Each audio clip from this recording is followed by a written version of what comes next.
back, and today on the record we're going to look at an awesome set of children's records from 1941. I showed you this set a while back, but I'm going to concentrate on the Three Little Pigs, which is one of the stories in this set.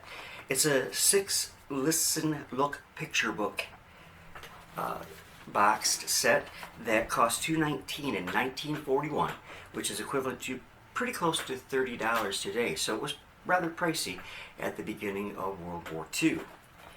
It was released by Music You Enjoy, as I said, in 1941, and the box consists, as I said, six different stories. We've got Little Red Riding Hood, Cinderella, Myrtle the Turtle, Alice in Wonderland, and the Three Little Pigs. Today, as I do this, we are going to take a listen to the whole Three Little Pigs story, and perhaps a second one. We'll see how things are going, okay? These records are 7-inch discs, and they are 78 RPM discs. So they don't, at 7 inches, they don't last a real long time. Now, I want to caution you, when you buy 78 RPM records, if you get home and there happens to be a crack in it, and this one, out of the set, I think there's 2 that have a crack in them. 78 RPMs, though, are easy to play even though they're cracked. You'll hear like a little maybe thump, but it'll still play. And what my caution is, though, don't put it on the spindle and let it automatically drop down, because that can, I found out sadly, or the sad way, that can actually break the record and make it unplayable. So just, put the needle over carefully by yourself if you see a crack in the record, and you should be good. Now, the stories are performed as plays with actors and sound effects and music, and the book covers, well, let me put this back in here so I can show you. The book cover, each one is in a separate one. The book cover has the characters from all the different stories on it, and they're very colorfully done. That would be very attractive to a child of that era. And then you can also see the record label through the cutout, which is done 2-color, red and blue. So it's quite attractive, and it's a fun little collection for a child back then. There were not a great many forms of home entertainment in 1941. Now, the original owner of this set was a little boy named Walter Boehringer. And if Walter's name sounds familiar to you, it's probably because, maybe about a month, 2 months ago, I did a video about Walter and a sort of audio diary that he did towards the end of the 1940s. And he home recorded on a disc recorder that his mom and dad got him in order to practice his speech, because he did have a slight speech impediment. So that's where you recognize the name, if you do. Now, as I mentioned just a moment ago, in 1941, there was not a lot of home entertainment for kids, or really that much for adults. Let's see, you had radio. Towards the end of the 40s, you had TV, but at this particular time, you had radio, you had books, you had comic books, you had records, and you also had movies. You could buy 8mm films, well, 16mm too, if you were really rich. But kids loved these films, and actually this kid still loves these films. And so you would have had those to listen to, or not to listen to, well, to look at. Some were released with sound, but even these 8mm ones, silent, black and white, still were very pricey for the day and age in which which these ones were purchased. These also were about, the early to mid 1940s, as is the set of records. Now, inside of each each side of each book is 16 pages, and half of them are colorfully illustrated, and then half of them are done again in, well, this one is good too. Let me go to the next one. They were done in 2 color, the red and the blue again. But you could, then the child or the adult, as the case may be, would read along with the, listening to the record.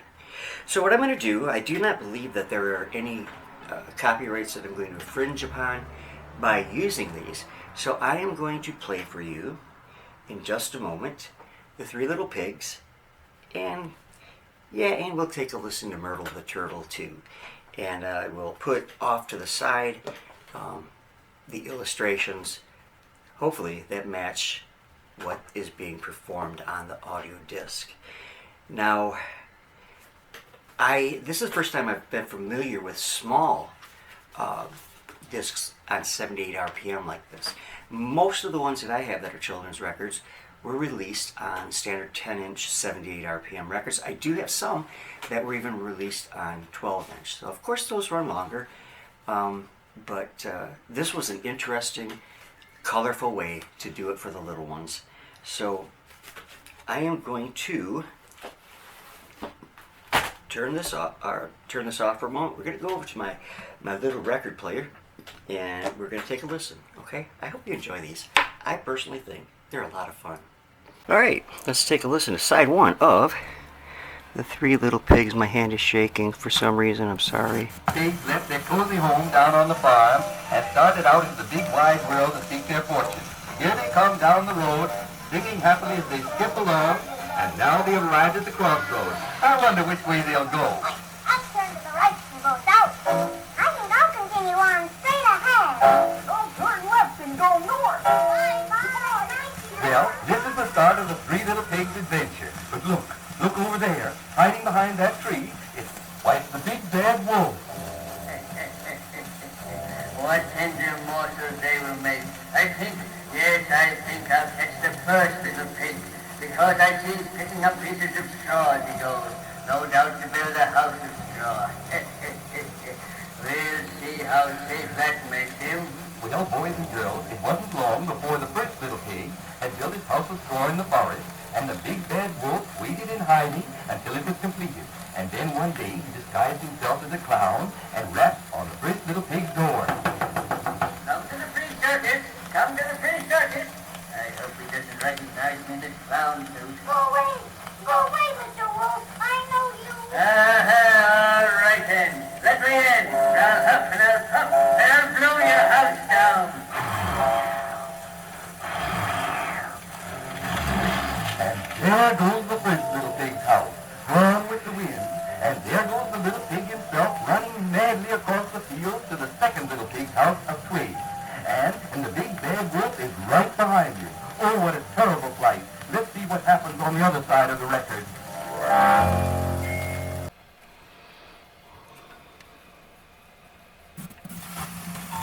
Well, as the story continues, we see the bad wolf again. And this time, he's dressed like Santa Claus. Open the door for old Christingle. Open for Santa Claus. Then I'll huff and I'll puff and I'll blow your house down.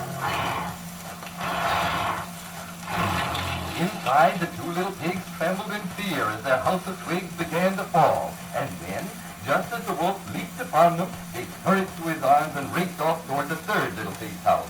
But the wolf was close behind. I'll make a Sunday dinner out of the both of you.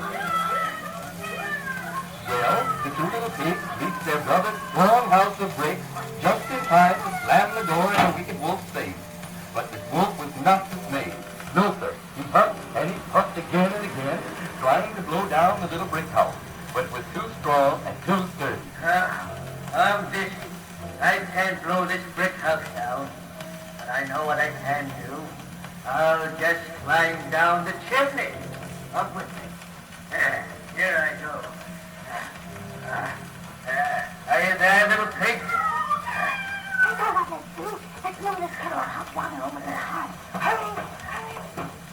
And here comes the wolf, feet first, down the chimney. Will he see the hot water below? Here I come, little pig.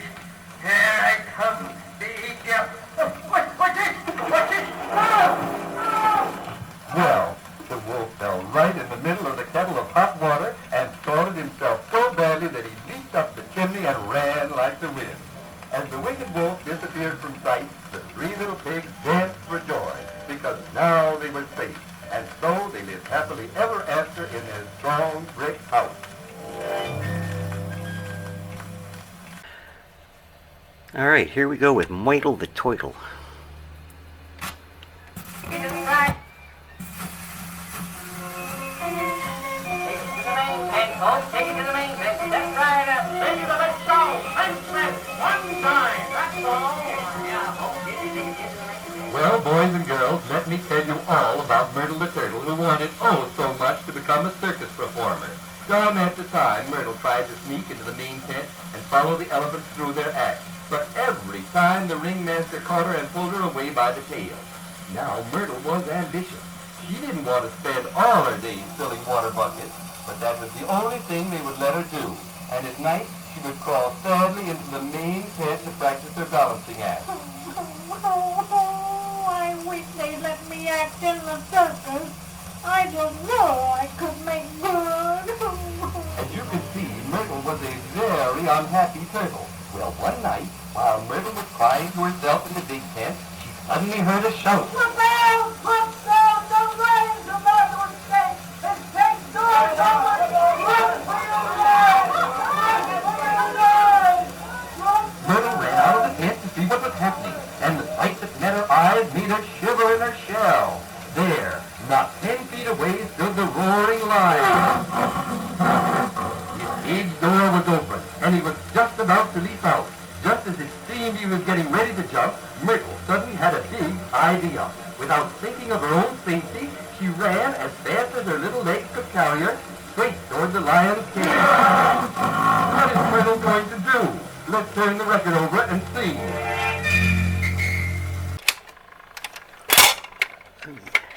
And there in the open door of the cage stands the roaring lion. He is about to leap out and devour the circus people. Oh dear, I hope I'm in time. I hope I'm in time. Oh, boys and girls, what a sight this is. Myrtle has jumped high into the air and has caught hold of a bar of the lion's cage with her beak. She has jammed her shell into the open cage door. And the lion is trapped. The circus people are saved, but the lion is chewing Myrtle's tail. Yes, he has her tail in his teeth, but she is still hanging on, and now a keeper has pulled the cage door shut, and the lion is locked up tight. Well, Myrtle's bravery saved the circus people from the lion, but Myrtle paid a heavy price, for her poor little tail was chewed almost to bits. And while Myrtle was in the hospital, the news of her heroic deed was spread far and wide. Read all about it. Brave turtle saves lives to 200 circus people. Get your evening paper and read all about it. And on the radio, bulletins were broadcast every hour to tell the grateful public that Myrtle was recovering in the hospital. Well, folks, Myrtle's condition is improving, and any day now we expect to broadcast that she has completely recovered. Well, you can see that Myrtle was not badly hurt after all, and soon she was able to leave the hospital and return to the circus. Crowds flocked to see Myrtle from near and far, for now she was very famous because of her bravery, and the opening feature of every circus performance thereafter was Myrtle herself. Yes, Myrtle became the star of the whole show, and that is how Myrtle finally became a circus performer.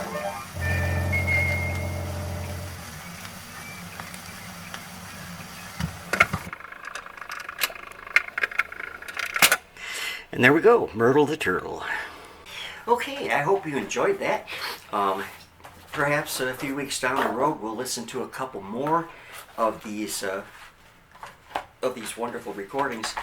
The only one I'm likely not to play for you is Little Black Sambo, because I have a feeling the woke generation would go bonkers.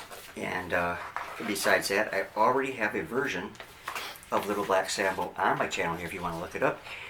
Type into the YouTube search engine, Dennis Morrison channel, Little Black Sambo, and it will come up. And that's been on there since I think 2013. So they haven't taken it down yet, but I don't want to push my luck by putting another version on there. Alright, so thank you for joining me today. I will be back again soon with an all new On the Record. I have some awesome records that I've come across lately, and most of them, if you've been watching this for very long, most of them, you know where they came from? They came from Records and Tapes Galore, owned by Bill and Judy Wagner over on Core Street here in Saginaw, Michigan. One of the best record stores, hands down, ever, anywhere in the Milky Way galaxy. So let's go ahead and say goodbye until next time. God bless y'all. Love y'all. See you real soon.